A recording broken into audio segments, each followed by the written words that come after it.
우리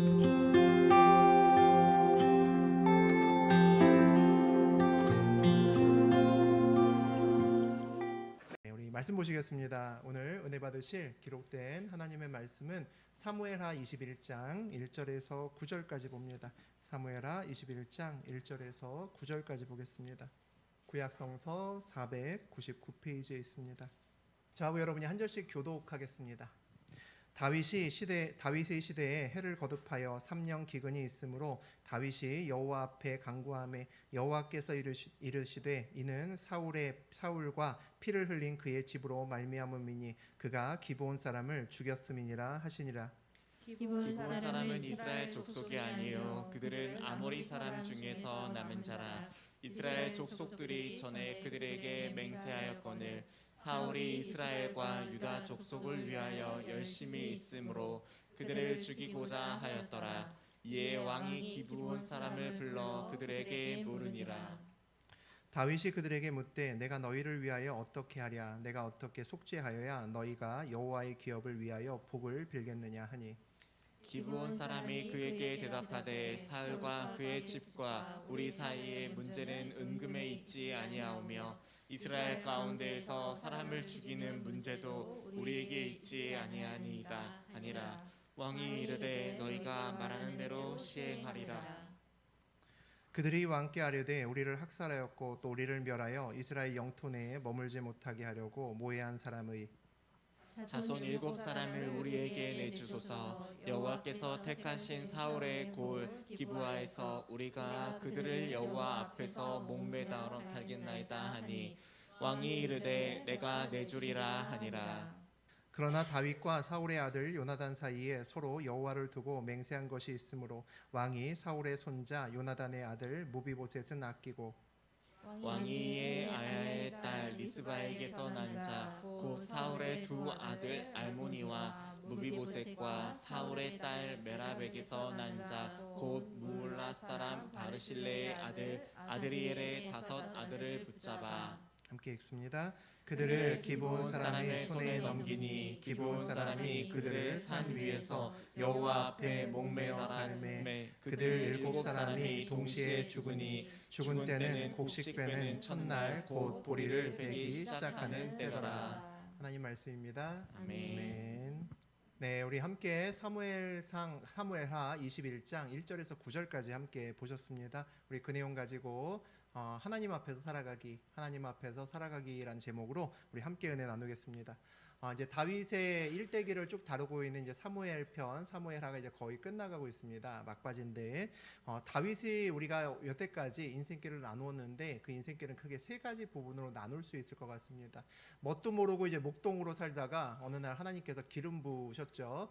너 이제 왕이 되어라라고 기름 부음을 받습니다. 그 다음부터 참 힘들었습니다. 굉장히 파란만장한 인생길을 걸었죠. 사울 왕이 죽이려고 했고 계속 목숨을 걸고 도망가고 또 도망가는 그런 시간을 버텨야만 됐습니다. 그 시간이 어떻게 보면 하나님께서 다윗을 왕으로 빚으시는 그런 시간이었던 것 같습니다. 참 어려운 시간을 보냈고요.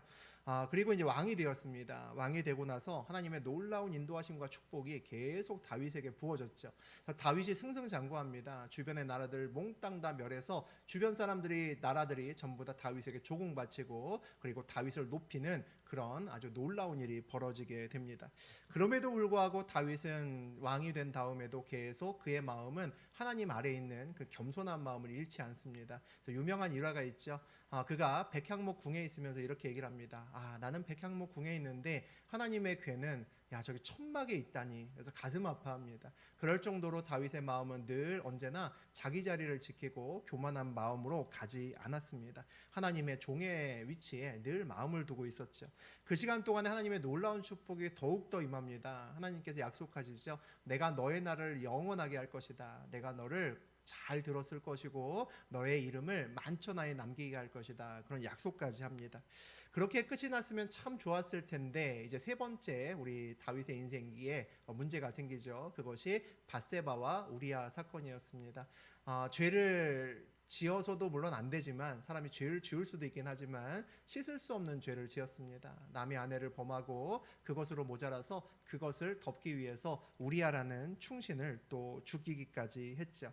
그것으로부터 다윗의 내리막길 인생이 시작되는 것 같습니다. 우리 사무엘하에서 뒤쪽 편에 나눴던 것은 우리가 알던 그 믿음의 용사 다윗의 삶이라고 하기에는 좀 많이 어둡고 많이 힘들고 그런 인생길을 함께 나누었습니다. 우리가 사무엘서를 읽으면서 다윗에게 이 바세바와 우리아 사건만 없으면 정말 아름다운 인생길을 끝까지 걸어올 수 있었을 텐데 참 안타까운 마음이 있습니다. 물론 다윗은 회개했습니다. 나단 선지자가 와서 너 그렇게 살면 안 돼 라고 했을 때 납작 엎드려서 제가 죽을 죄를 졌습니다 했습니다. 그리고 그가 또 회개하니까 엄청나게 큰 죄를 지었음에도 하나님께서 용서하셨습니다. 내가 너를 다시 받아주리라 라고 말씀하셨죠. 하지만 그것으로 끝났던 것은 아니었습니다. 그 이후에도 그는 그의 죄를 갚기 위해서 대가를 치르기 위해서 굉장히 어려운 시간을 보내야만 했죠. 그의 딸 다말이 쉽지 않은 시간을 또 그 사건을 통해서 보내야만 했고 또 그의 아들들 간의 싸움이 있었죠. 압살롬이 형 암논을 죽이기까지 했습니다. 또 압살롬은 나중에 반역을 일으켜서 결국 그 다윗과 함께 전쟁을 해야만 됐고 그 전쟁 와중에 또 죽기까지 하죠. 일반적인 집안으로 보면 그의 인생의 마지막 쯤은 어떻게 보면 왕의 자리는 계속 있었을지 모르겠지만 그 집안 안쪽에 여러 가지 문제로 인해서 골마 터지는 그런 집안의 안타까운 모습을 보이고 있습니다. 다윗의 인생길을 보면서 우리가 세상 사람들도 많이 얘기하는 것처럼 가장 잘 나갈 때가 가장 큰 위기다라는 말이 정말 틀리지 않구나라는 생각이 듭니다. 다윗의 인생길을 보면 그가 가장 잘 나갔을 때 가장 크게 잘못 발을 헛디디고 그리고 내리막길로 접어드는 것을 우리가 봤기 때문입니다. 그 이후에 이제 다윗 다음에 이제 그 다음의 왕인 솔로몬 왕으로 이제 왕위가 넘어가는데 그 넘어가는 과정은 이제 열왕기서 다음 책의 제일 초반부에서 다룹니다. 21장에서 24장까지가 어떻게 보면 사무엘서의 부록과 같은 그런 느낌입니다. 그것이 어떤 얘기냐면 사무엘서에서 다루지 않는 다윗의 재밌는 이야기들 또 우리가 또 주목해야 대한 이야기들 몇 가지를 에피소드처럼 몇 가지를 마지막에 부록처럼 달고 있습니다. 그게 21장에서 24장의 내용입니다. 그 중에서 첫 번째 이야기에서 우리 다윗과 함께 등장하는 사람이 또 사울입니다. 그 첫 번째 이야기인데 사울도 하나님의 부르심을 받았고 다윗처럼 내가 너를 왕으로 쓸 것이다 라고 기름 부음을 받았던 그런 사람이었습니다.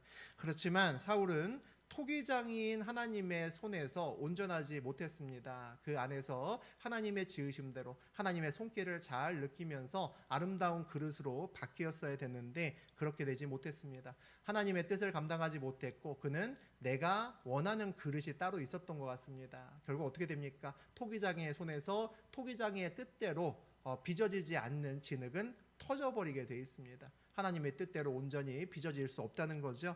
말을 잘 듣지 않았던 진흙이었습니다. 그래서 그는 굉장히 뻑뻑한 진흙이었죠. 결국 쉽지 않은 인생길을 걸었습니다. 근데 그 사울의 삶의 어떤 죄를 통해서 다윗의 인생길에 이제 걸림돌이 나타나기 시작합니다. 오늘 1절 다시 한번 읽어보겠습니다. 다윗의 시대에 해를 거듭하여 3년 기근이 있으므로 다윗이 여호와 앞에 간구하매 여호와께서 이르시되 이는 사울과 피를 흘린 그의 집으로 말미암음이니 그가 기브온 사람을 죽였음이라 하시니라. 21장의 시기는 이제 그 다윗이 왕이 된 지 아주 초창기라고 보시면 됩니다. 그런데 3년의 기근이 있었다라고 되어 있습니다. 뭐 1년도 아니고 3년 정도 기근이 있으면 정말 쉽지 않을 겁니다. 우리 옛날에 창세기에서 요셉을 나눴을 때 한 7년 정도 기근이 있었는데 온 나라가 망할 정도였잖아요. 한 3년 있으니까 전부 다 양식이 떨어져서 전부 다 다른 곳에 빌어와야 되는 그런 시점이 됐습니다. 역시 3년 정도 기근이 있었으니까 이스라엘 전역에 양식이 떨어지고 쉽지 않은 그런 시간이었을 겁니다. 이런 고난 앞에서 이유를 알 수 없는 이 기근이라는 문제 앞에서 다윗이 어떻게 반응했는지 보니까 다윗이 여호와 앞에 간구하매 여호와께서 이르시되라고 되어 있습니다. 다윗의 첫 번째는 여호와 앞에 선 것이고 두 번째 그가 한 일은 여호와 앞에서 간구한 것입니다. 그 두 가지를 했다는 거죠. 여호와 앞에 선다는 것은 세상의 문제를 세상 속에서 풀지 않고 하나님 앞에서 내가 풀겠다라는 사람은 어려운 일이 있을 때 여호와 앞에 옵니다. 간구하는 이유는 뭘까요? 하나님이 그 문제에 대한 열쇠를 갖고 계신다는 확신이 있기 때문에 하나님 앞에서 간구하고 아뢰고 하나님과 함께 씨름할 수 있는 거죠. 하나님을 믿는다는 것은 눈에 보이는 여러 가지 문제들을 세상의 방법이 아니라 영적인 시각으로 하나님의 시각으로 보고 그것을 하나님의 방법으로 풀겠다라는 겁니다. 영적인 시각으로 바라본다는 것이 뭘까요? 그 문제를 어떻게 풀까라는 방법이 아니라 그 문제의 본질적인 원인을 찾으려고 노력하는 겁니다. 그게 영적인 시각으로 보는 거죠. 하나님의 뜻이 그 안에 어떻게 담겨져 있는가를 보려고 하는 것을 우리가 눈에 보이는 세상의 문제를 영적으로 푼다라고 그렇게 표현을 합니다. 다윗의 간구에 하나님이 이제 응답을 하셨죠. 그 이유는 다윗이 아니라 이전 정권의 문제였습니다. 다윗과 상관없는 이전 정권의 문제였죠. 그 이유를 보니까 사울이 기브온 사람을 죽였기 때문이다라고 그렇게 기록되어 있습니다.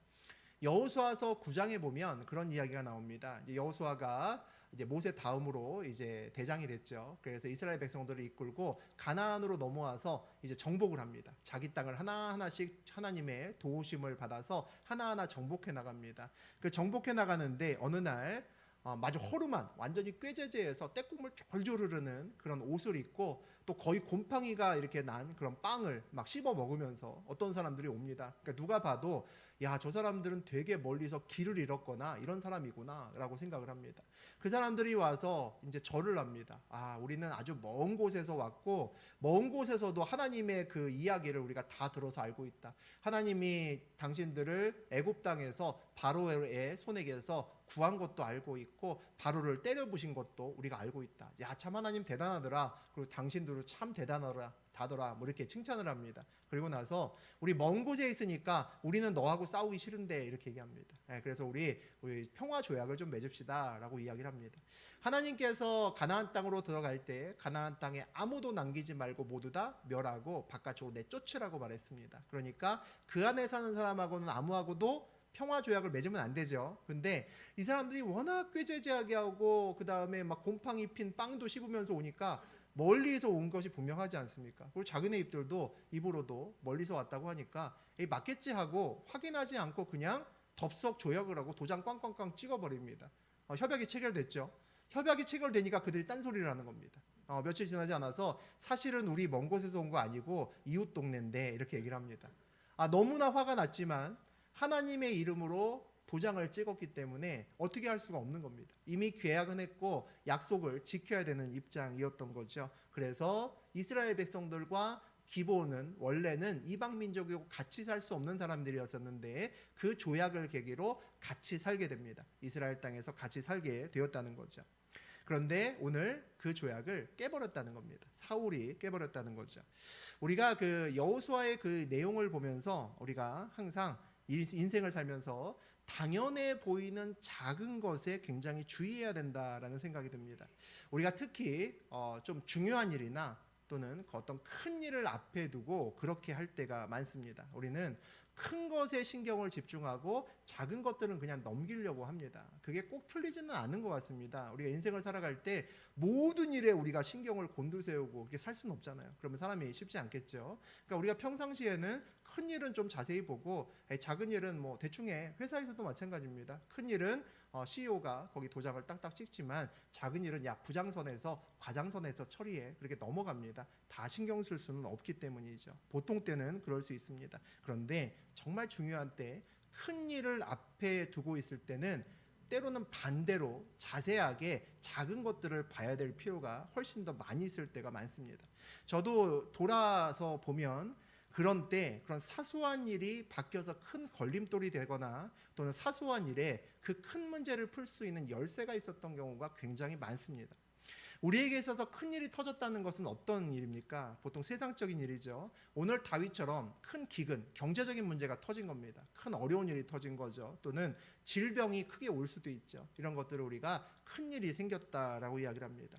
그 큰 일이 생겼을 때 우리가 아무도 인식하지 않아도 바로 우리가 보통 그렇게 하게 되는 것은 그 큰 일에 우리의 몸과 마음을 다 뺏깁니다. 우리가 어떤 큰 병 앞에 서거나 어떤 큰 기근이나 어려움이 오면 누가 뭐라고 할 것도 없이 거기에 온 신경이 집중되어 있습니다. 그 외에 작은 것들은 잘 보이지 않는다는 거죠. 그런데 내 눈에 커 보이는 세상 일에 온 신경을 집중하고 내 눈에 작아 보이는 일은 쳐다보지 않는다는 것은 어떻게 보면 완전히 세상적인 시각일 수 있다는 겁니다. 영적으로 보면 크고 작은 일이 바뀌어 있을 수도 있다는 얘기죠. 그래서 일반적인 내가 평상시에는 큰 일만 내가 보는 것이 맞을 수 있으나 내 앞에 큰 어려움이 있을 때는 작은 일에 해당되는 것들을 생각보다 굉장히 민감하게 보시고 처리해야 될 경우가 굉장히 많습니다. 오늘 가뭄이 반복된다고 되어 있습니다. 눈에 보이는 세상의 어려움이죠. 그러면 우리가 다윗이라면 우리가 어떤 방법을 취하겠습니까? 방법에 집중하는 사람은 가뭄이 왔으니까 우리 가뭄에 강한 농작물 같은 것들이 있나 그런 것들을 수입하려고 애쓸 수 있겠죠. 그리고 외국에서 여러 가지 필요한 대체 음식들 같은 것도 들여올 겁니다. 그리고 우리 먹고 살 것도 부족하니까 우리 그 나라에서 잘 보고 외국인들 더부살이하는 사람들 전부 다 내쫓을 겁니다. 우리도 먹고 살 거 없으니까 너네들도 니네 집으로 가라. 이런 것들이 굉장히 효율적인 방법인 거죠. 그런데 오늘 기도하는 다윗에게 하나님은 굉장히 본질적인 이야기를 하십니다. 다윗 왕 이전에 사울의 죄 때문이라는 거죠. 다시 말하면 이 문제가 그냥 가뭄과 기근의 문제로 비춰지지만 그 안에는 영적인 문제가 있다라는 겁니다. 그 영적인 문제를 해결해야 되는 거죠. 그래서 가뭄만 보는 사람은 방법에 집중해서 다른 일을 하지만 양식을 모으고 사람을 내쫓는 일을 하지만 기도하는 사람은 영적인 문제를 해결하려고 애를 씁니다. 문제를 푸는 방법도 달라지고 시각도 완전히 달라지는 거죠. 이것이 우리가 새벽에 나와서 기도하는 이유고 또 이것이 여러분이 이 자리에 앉아있는 이유입니다. 우리 2절 보시겠습니다. 기브온 사람은 이스라엘 족속이 아니요 그들은 아모리 사람 중에서 남은 자라. 이스라엘 족속들이 전에 그들에게 맹세하였거늘 사울이 이스라엘과 유다 족속을 위하여 열심히 있으므로 그들을 죽이고자 하였더라. 이에 왕이 기브온 사람을 불러 그들에게 물으니라. 사울이 기브온 사람들의 그 생명을 뺏은 이유에 대해서 나옵니다. 왜 그 조약을 어기고 하나님의 앞에서 그 약속을 했는데 그 약속을 어겼을까? 그런데 그 약속을 어긴 이유를 보니까 의외로 순수하네라는 생각이 듭니다. 기브온 사람들이 원래 이스라엘 사람들이 아니었다라고 그렇게 기록되어 있고, 그리고 사울은 이스라엘과 유다 사람을 사랑했고 더 순수한 순도 높은 민족 국가를 만들고 싶어서 그렇게 했다라는 이야기를 합니다. 이거 또 우리가 생각할 때 예상치 못했던 변수가 나타난 거죠. 아주 동기가 악했으면 좋겠는데 동기가 그렇지 않은 겁니다. 동기만 보면 그렇게 나빠 보이지 않네라는 생각이 들 수도 있습니다. 우리가 생각보다 많은 경우에 동기나 목적이 괜찮으면 방법은 괜찮아라고 융통성을 굉장히 많이 발휘하는 경우가 우리 인생길에서 굉장히 많습니다. 우리가 목적을 세울 때는 선과 악을 굉장히 구분해서 선한 목적을 인생길에서 세우려고 노력을 하는데 방법에는 선악 측면보다는 선한 목적을 달성하기 위해서 얼마나 효율적이고 얼마나 빨리 할 수 있느냐를 보통 많이 더 바라봅니다.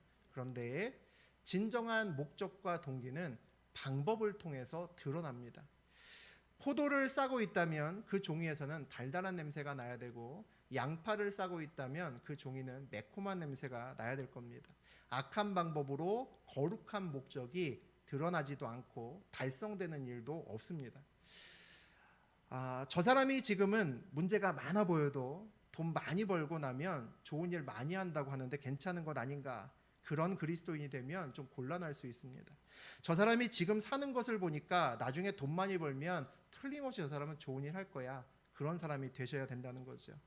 사람들이 우리의 삶에서 우리의 살아가는 방법을 통해서 우리의 삶의 모습을 통해서 그 안에 있는 선한 동기를 볼 수 있어야 됩니다. 왜냐하면 우리들은 방법으로 사는 사람이 아니라 하나님의 뜻을 붙들고 사는 사람들이죠. 하나님의 뜻을 붙들고 산다는 것은 하나님의 목적이 우리를 이끌어가는 그런 삶을 산다는 겁니다.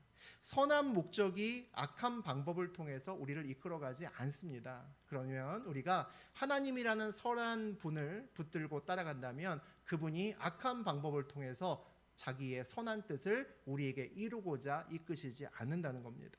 우리가 선한 삶에서 자연스럽게 하나님의 동기와 뜻이 나타낼 때 우리는 그리스도의 향기를 나타내는 삶을 산다라고 이야기를 합니다.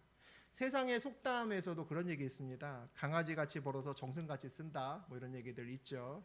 성경적 아닙니다. 정말 그렇게 번 사람이 정승같이 쓸까라는 생각이 든다는 거죠. 만약 진짜 그렇게 벌어서 그렇게 정말 정승같이 쓰는 사람이 있다면 그 사이에 돈을 벌고 나서 쓰는 사이에 엄청나게 큰 일이 그 사람에게 있었다는 겁니다. 돈이 있다고 정승같이 쓸 수 있는 것이 아니라 정승 같은 사람이 되어야 정승 같은 돈을 쓸 수 있기 때문이죠. 우리 3절과 4절 읽어봅니다. 다윗이 그들에게 묻되 내가 너희를 위하여 어떻게 하랴? 내가 어떻게 속죄하여야 너희가 여호와의 기업을 위하여 복을 빌겠느냐 하니 기브온 사람이 그에게 대답하되 사울과 그의 집과 우리 사이의 문제는 은금에 있지 아니하오며 이스라엘 가운데에서 사람을 죽이는 문제도 우리에게 있지 아니하니이다 하니라. 왕이 이르되 너희가 말하는 대로 시행하리라. 다윗이 이제 그 피해를 받은 문제를 풀어야 되죠. 이제 알았으니까 기브온 사람들에게 묻습니다. 어떻게 해야 이 죄의 문제를 풀 수 있겠냐? 다윗 입장에서 이 문제 꼭 풀어야 되는 겁니다. 어떻게 해야 니네가 우리 사울, 우리 이스라엘 민족을 좀 용서할 수 있겠냐? 이제 그렇게 물어봅니다. 용서를 받는다는 것을 위해서 어디까지 해야 될까? 이제 그런 것들이 우리가 또 고민될 수 있겠죠. 우리도 때로 잘못하잖아요. 그래서 누군가의 좀 용서를 받았으면 좋겠다라고 할 때가 있습니다. 야, 알았어, 용서할게. 알았어, 괜찮아. 알았어, 그냥 덮고 넘어갈게. 이 정도 말을 들으면 되는 것 아닐까라는 생각도 듭니다. 그런데 생각보다 우리가 인생길에서 용서받는 것이 참 쉽지 않다라는 생각도 많이 듭니다. 오늘 다윗을 보니까 그가 용서를 받기 위해서, 사실은 자기가 저지른 일도 아닌데 문제를 풀기 위해서 용서를 받기 위해서 어디까지 나아가나 보겠습니다. 내가 어떻게 속죄하여야 너희가 여호와의 기업을 위하여 복을 빌겠느냐라고 이야기를 합니다. 너희가 잘못한 우리를 위해서 복을 빌게 하려면 내가 어떻게 해야겠냐는 거죠. 그것이 다윗이 생각하는 용서입니다. 다윗이 생각하는 용서는 내가 죄를 지었던 상대방이 야 괜찮아 하고 넘어가는 것이 아니라 죄를 지었던 나, 피해를 입힌 나를 위해서 그가 복을 내릴 수 있는, 축복할 수 있으면 그게 용서받을 수 있는 거라고 생각했던 것 같습니다. 그래, 참 어려운 얘기죠. 다윗은 그렇게 살았습니다. 그래서 쉽지 않은 삶에서 상대편 기브온 사람들에게 내가 어떻게 해야 너희가 나를 축복할 수 있겠냐라고 이야기합니다. 그러니까 용서할 수만 있다면 마음껏 얘기하라는 겁니다. 내가 다 들어주겠다는 거죠. 우리가 사실 잘못됐을 때 어떤 사람에게 용서를 정말 받기를 원한다면, 또 특히 그 사람이 나하고 어떤 끈끈한 관계를 가졌던 사람이나 혹시 가족 중에 하나라면 다윗과 같은 저런 모습으로 나아가지 않으면 아마 이전처럼 관계가 회복되기는 어려울 수 있을 것 같습니다. 네, 우리 5절과 6절 읽어봅니다. 그들이 왕께 아뢰되 우리를 학살하였고 또 우리를 멸하여 이스라엘 영토 내에 머물지 못하게 하려고 모해한 사람의 자손 7사람을 우리에게 내주소서. 여호와께서 택하신 사울의 골 기브아에서 우리가 그들을 여호와 앞에서 목매어 달겠나이다 하니 왕이 이르되 내가 내주리라 하니라. 억울하게 형제 자매들 엄청나게 많은 사람이 사울에게 죽임을 당했습니다. 그들이 다윗이 축복할 만큼 내가 어쨌든 모든 것들을 다 주겠다라고까지 이야기를 하니까 그들의 요구를 이야기를 합니다. 사울과 그의 집과 모든 사람들의 7명을 내놓으라고 이야기를 하는데, 그 전에 뭐라고 이야기를 하냐면 사울과 그의 집과 우리 사이의 문제는 은금에 있지 않다라고 이야기를 합니다. 굉장히 의미 있는 얘기죠. 돈으로 이 문제를 풀 수 없는 문제입니다 라고 먼저 얘기했다는 것은 어떤 생각을 들 수 있냐면 이전에 이 문제를 돈으로 풀려고 노력했다는 겁니다. 돈을 풀려고 노력했었기 때문에 이 문제는 돈으로 풀 수 있는 문제가 아니다라고 이렇게 짚고 들어왔다는 거죠. 우리도 이런 경향이 굉장히 많이 있습니다. 세상에 살다 보면 돈이 어마어마한 위력을 가지고 있죠. 그래서 모두 다 세상에 살면 돈이 좋아집니다. 돈이 있으면 편하고 돈이 있으면 내가 원하는 것들을 많이 할 수 있기 때문이죠. 그래서 내가 어떤 문제가 생기면 나도 모르게 돈으로 해결하려고 하는 경향이 굉장히 많아집니다. 내가 누구에게 손해를 끼치거나 서운하게 하게 하면 마음속에서 그런 생각이 듭니다. 내가 나중에 성공하면 잘 되면 뭐 돈으로 해결하면 되지 뭐, 이런 생각을 할 때가 있습니다. 남뿐만 아닙니다. 나의 사업 파트너나 뭐 다른 사람뿐만 아니라 가족에게도 그런 생각을 합니다. 내가 세상 일하다가 소원해지고 가족 간에 갈등 생기고 힘들면 그런 생각이 듭니다. 내가 나중에 잘 되면 돈으로 다 해결할 수 있다라고 생각을 합니다. 완전 착각이죠. 돈으로 해결할 수 있는 일이 생각보다는 그렇게 많지 않습니다. 적어도 돈으로 사람의 마음을 사지는 못하는구나라는 생각이 많이 듭니다. 마음을 주는 척은 할 수 있어도 돈으로 마음을 사지는 못합니다. 돈이 있으면 누군가가 마음을 주는 척 나에게 다가올 수 있어도 진짜 내가 그 마음을 살 수 있는 사람은 별로 없다는 거죠. 그리고 돈으로 어떤 사람의 마음을 살 수 있다면 그 또한 별 볼 일 없는 사람일 수 있습니다.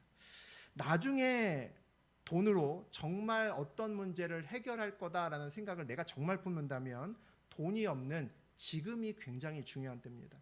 돈이 없는 지금 먼저 내가 마음을 줄 수 있어야 나중에 내가 돈으로 그 사람의 마음을 온전히 풀어줄 수 있는 기회가 올 수 있습니다. 그리고 그 사람의 마음을 풀어주고 관계가 회복될 수 있다는 거죠. 어쩌면 나중에 돈으로 해결하면 된다는 생각은 현재 이 상황에서 돈이 없는 상황에서 내가 책임 회피하고 자기 합리화하는 경우가 있을 겁니다. 저도 옛날에 그랬기 때문에 그렇게 사는 사람들이 생각보다 많다는 거죠. 그런데 대부분은 지나놓고 나니까 내가 원했던 만큼의 돈을 벌지 못하는 경우가 거의 대부분입니다. 그러니까 돈으로 그 문제를 풀 수 있는 위치에도 대부분 가지 못하고 또 그만큼 벌어도 그 다음에 그 돈으로 깨어진 관계를 어떻게 할 수 없구나라는 것을 보는 것이 거의 대부분의 삶인 것 같습니다. 기브온 사람들이 자기들을 죽이고 이스라엘 땅에서 쫓아내려고 했던 사람 사울에게 원수를 갚기 위해서 뭐라고 얘기를 하냐면 7명의 아들을 자기들에게 달라라고 이야기를 합니다. 생명으로 갚겠다는 거죠. 그리고 사울의 고향 기브아에 그들을 매달아서 복수하겠다라고 이야기를 합니다. 죄를 지으면 대가가 참 쉽지 않은 대가가 있음을 또 우리가 봅니다. 하나님께서 죄를 사해 주셔도 다윗도 쉽지 않은 대가를 치렀습니다. 그냥 넘어가지는 않으신다는 거죠. 다윗도 그런 삶을 살았고 우리도 역시 그런 삶을 살아야 됩니다. 우리가 늘 죄 앞에서 늘 두렵고 떨리는 마음으로 서야 된다는 거죠. 우리가 그래서 선한 목적을 비록 가지고 있을지라도 방법에 있어서 선한 것을 추구해야 되는 이유가 거기 있습니다. 선한 목적이라도 내가 잘못된 방법을 쓰면 잘못된 방법으로 인해서 이루어진 것들에 대해서 내가 역시 그 대가를 치러야 되는 날이 있기 때문입니다. 우리 7절에서 9절 말씀 보시겠습니다. 그러나 다윗과 사울의 아들 요나단 사이에 서로 여호와를 두고 맹세한 것이 있으므로 왕이 사울의 손자 요나단의 아들 무비보셋은 아끼고 왕이 이에 아야의 딸 리스바에게서 난 자 곧 사울의 두 아들 알모니와 무비보셋과 사울의 딸 메랍에게서 난 자 곧 몰라 사람 바르실레의 아들 아드리엘의 5 아들을 붙잡아 그들을 기브온 사람의 손에 넘기니 기브온 사람이 그들을 산 위에서 여호와 앞에 목매어 달매 그들 7사람이 동시에 죽으니 죽은 때는 곡식 빼는 첫날 곧 보리를 베기 시작하는 때더라. 다윗이 이 문제 꼭 풀어야 되는 문제잖아요. 가뭄에 풀지 못하면 안 됩니다. 나라가 휘청일 수 있죠. 그래서 내가 어떻게든지 간에 다 들어주겠다고 했습니다. 그래서 실제로 그 요구를 거의 대부분 들어주는 것을 볼 수 있습니다. 사울의 첩 리스바가 낳은 아들 2명과 사울의 딸 메람이 낳은 아들 5명을 다 넘겨줍니다. 사울의 아들과 손자들을 이제 넘겨준다는 거죠. 그런데 오늘 보니까 7절에 어떤 내용이 나오냐면 다윗이 요나단의 아들 무비보셋은 아끼고 내어주지 않았다라고 이야기를 합니다. 기브온 사람들이 7명의 목숨을 원했잖아요. 그들이 일종의 살생부를 줬을 겁니다. 이 사람들 꼭 줘야 된다라고 했으면 그 1순위는 누구였을까라는 생각을 할 수 있습니다. 1순위는 무비보셋이었을 겁니다. 왜냐하면 사울이 왕이고 사울의 바로 장남이 제일 중요하죠. 장남은 우리가 잘 아는 요나단이었습니다. 요나단의 아들이 무비보셋이었다는 거죠. 그러니까 요나단은 죽고 사울도 죽었잖아요. 그럼 만약에 왕권이 어떻게 되거나 문제가 되게 되면 그 다음에 무비보셋이 왕이 되는 겁니다. 그러니까 이 모든 일의 책임을 지금 1차적으로 져야 되는 사람은 무비보셋일 수 있었던 거죠. 그런데 기브온 사람들과 반드시 화해를 해야 되는 다윗의 입장에서 무비보셋을 이렇게 숨긴다는 것은 쉽지 않았을 겁니다. 굉장히 큰 위험을 감수해야 되는 거죠. 지금 어떻게든지 간에 하나님 명령대로 이 기브온 사람들의 마음을 풀어서 이 문제를 해결하지 않으면 이제 답이 없는 그런 상황입니다. 그런데 오늘 다윗이 위험을 감수하고 무비보셋을 몸으로 막고 서는 것을 우리가 볼 수 있습니다. 그런데 사실 이해 안 되는 것은 무비보셋은 저 기브온 사람들이 원하는 사람이기도 하지만 다윗에게는 사실은 좋지 않은 사람입니다. 다윗에게 필요한 사람도 아니고 혹시 자기의 왕권에 문제가 생겼을 때 반란군이 무비보셋 밑에도 모일 수 있기 때문에 어찌 보면 무비보셋은 이때 넘겨주는 것이 다윗을 위해서도 좋고 온 나라를 위해서도 좋고 어찌 보면 누이 좋고 매부 좋은 무비보셋을 공정한 어떤 일에 의해서 처리할 수 있는 좋은 기회일 수 있습니다. 그런데도 완전히 몸빵하고 위험을 무릅쓰고 무비보셋을 지키는 것을 볼 수 있습니다. 오늘 이 난리는 사울이 이스라엘과 기브온 사이의 조약을 일방적으로 파기하고 악을 행했기 때문에 이제 문제가 생겨나기 시작했습니다. 만약에 우리가 다윗이라면 이 상황들을 보면서 이 다윗이 사울의 그 인생을 보면서 무엇을 깨달을까요? 아마 대부분 똑같을 겁니다. 야, 앞으로 약속하면 꼭 지켜야겠구나라는 생각을 할 겁니다. 그죠? 그것 때문에 이 엄청난 일이 왔잖아요. 그러니까 야, 함부로 약속하면 안 되고 약속하면 꼭 지켜야겠구나 누구나 생각을 할 겁니다.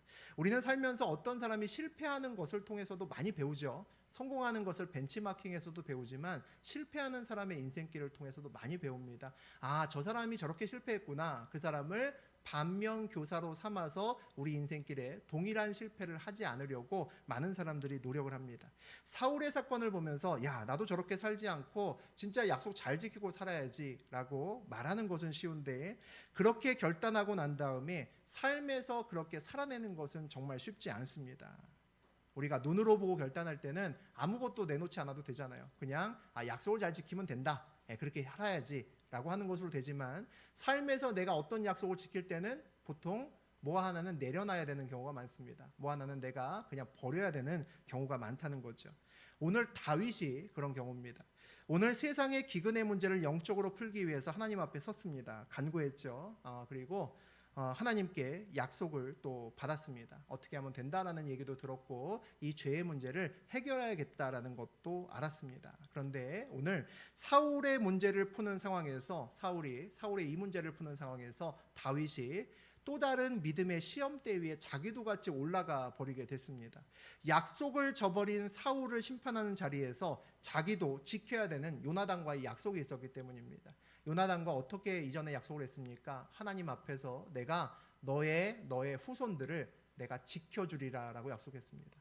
요나단이 나중에 결국 하나님 뜻에 따라서 우리 아버지가 아니라 우리 아버지 다음에 네가 왕이 될 거다. 네가 왕이 될 거니까 내가 왕이 안 되고 네가 왕이 될 거니까 네가 왕이 되면 내 후손들을 지켜달라라고 얘기를 했습니다. 그래서 하나님 앞에서 다윗과 요나단이 약속을 했거든요. 오늘 그 약속을 지켜야 되는 상황인데 하필이면 그 약속을 지키기 굉장히 어려운 상황에서 그 약속을 지켜내야 되는 상황에 서 있습니다.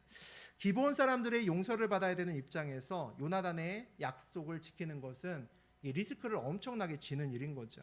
그리고 그 리스크는 눈에 보이는 이익이 전혀 없는 겁니다. 다윗에게 무비보셋은 위험 요소고 오히려 처리하는 것이 더 좋고 또 결정적으로 약속을 안 지켜도 항의할 사람이 아무도 없습니다. 요나단과 약속을 했잖아요. 요나단이 없습니다. 이미 죽었거든요. 약속을 안 지켜도 요나단이 와서 항의할 수 없다는 거죠. 안 지켜도 아무도 뭐라 그럴 사람이 없습니다. 약속을 지켜야 하는 다윗이 지금 사는 세상이 어떤 세상일까라는 생각이 듭니다. 우리 9절에 보면 마지막에 어떤 얘기가 나오냐면 그들 7사람이 동시에 죽으니 죽은 때는 곡식 빼는 첫날 곧 보리를 베기 시작하는 때더라라고 나옵니다. 이전에 온갖 영화를 다 누렸겠죠. 사울이 왕이었을 때 그의 아들과 손자들이 얼마나 떵떵거리고 잘 살아겠습니까? 마음대로 아무런 짓을 해도 어느 누구도 꼼짝 못했을 겁니다. 그들 7명이 한날에 모두 다 목이 달아나고 생명을 잃습니다. 그런데 재미있게도 그날 이스라엘에서는 보리배기를 시작하는 첫날 맥주 감사절의 축제가 열리기 시작합니다. 영화로 보면 2대의 카메라가 있을 겁니다. 한 대는 7명의 그 영화로운 세월을 보냈던 7명의 아들들이 줄줄줄 앉아서 죽음을 기다리고 실제로 죽는 모습이 나올 거고, 한 대의 카메라는 많은 사람들이 보리를 추수하면서 박수치면서 신나하는 그런 모습들이 2개의 카메라에 잡혀진다는 거죠. 누가 죽어나가도 이전에 영광을 누렸던 사람이 죽어나가도 어느 누구 하나 거들떠보지 않고 앞에 보리를 베면서 기뻐하는 그런 세상입니다. 그런 세상에서 다윗이 사는데 굳이 요나단과의 약속을 지킬 필요가 있냐라는 거죠. 더구나 아무도 뭐라고 할 사람도 없고 약속의 당사자도 이미 죽고 없는 그 약속을 왜 지켜야 하는가라는 겁니다. 또 그렇게 실제로 다윗이 그 약속을 지키려고 애썼고 지켜냈습니다. 왜 그렇게 지켜내야 됐을까라는 거죠. 사울이 약속 하나 안 지켰다고 또 오늘 이렇게 큰 어려움이 그의 후손들까지 책임을 질 필요가 있는가라는 생각도 듭니다. 모든 이유는 단 한 가지입니다. 하나님 앞에서 하나님의 이름을 걸고 약속을 했기 때문입니다. 하나님 앞에서 약속함은 하나님 보고 그 약속에 대한 재판관이 되시고 그 약속에 대해서 증인이 되어 달라고 하나님께 이야기하는 겁니다. 그래서 우리가 하나님 앞에 약속할 때 굉장히 조심해야 되는 거죠. 하나님 앞에서 살아간다는 것은 세상 사람들과는 다른 것에 생명을 걸고 살아가는 사람을 우리가 하나님 앞에서 살아가는 사람이라고 이야기를 합니다. 다윗이 사울처럼 세상 앞에서 살아갔다면 기근이라는 문제 앞에서 다른 곳에서 곡물을 사오고 백성들을 구조조정하면서 그렇게 이 위기를 벗어나려고 애썼을 겁니다. 다시 말하면 효율적인 방법으로 이 문제를 해결하려고 애썼을 겁니다. 또 사울이라는 그 사람 때문에 이 문제가 터졌다는 것을 안다 하더라도 무비보셋을 지키려고 위험을 감수하지는 더더욱 않았을 겁니다. 왜냐하면 무비보셋을 넘겨주는 것이 훨씬 더 효율적인 방법이고 문제를 푸는데 좋은 방법이기 때문입니다. 그런데 그렇게 살았으면 다윗이 어떻게 됐을까요? 사울처럼 어느 날 하나님의 손에서 터진 진흙으로 아마 그렇게 발견되었을 겁니다. 하나님의 손에 있음에도 세상을 바라보고 살고 하나님 방법대로 살지 않으면 그분의 뜻대로 빚어지는 인생길을 온전히 그릇으로 빚어지지 못할 수밖에 없습니다. 그대로의 그 삶을 살 수 없다는 거죠. 오늘 이야기는 하나님을 만나고 하나님이 살아계심을 아는 사람들이 어떻게 살아가야 되느냐입니다. 하나님을 아직 잘 모르고 나는 하나님이 살아계신지 잘 모르겠어 라는 사람들에 대해서는 다른 얘기가 될 수 있지만 하나님을 살아계시는 것을 알고 하나님이 나를 인도하시는 것을 알고 내가 한 덩이의 진흙으로 하나님께서 나를 빚으신다는 것을 알게 되면 내가 왜 다른 결정을 해야 되고 내가 왜 다른 삶을 살아야 되고 내가 왜 어떤 결정을 할 때 이렇게 다윗처럼 결정하고 다른 사람이 볼 때는 이해할 수 없는 일에 나의 생명을 걸고 나가야 되는지를 우리는 알 수 있어야 됩니다. 하나님이 살아계신다는 것은 우리가 살아계신 하나님의 손 안에 있다는 겁니다. 그것을 잊지 않으시는 저하고 여러분 되셨으면 좋겠습니다. 그분의 손 안에서 그분의 뜻대로 온전한 그릇으로 빚어지는 저하고 여러분 되시기를 주의 이름으로 축복합니다.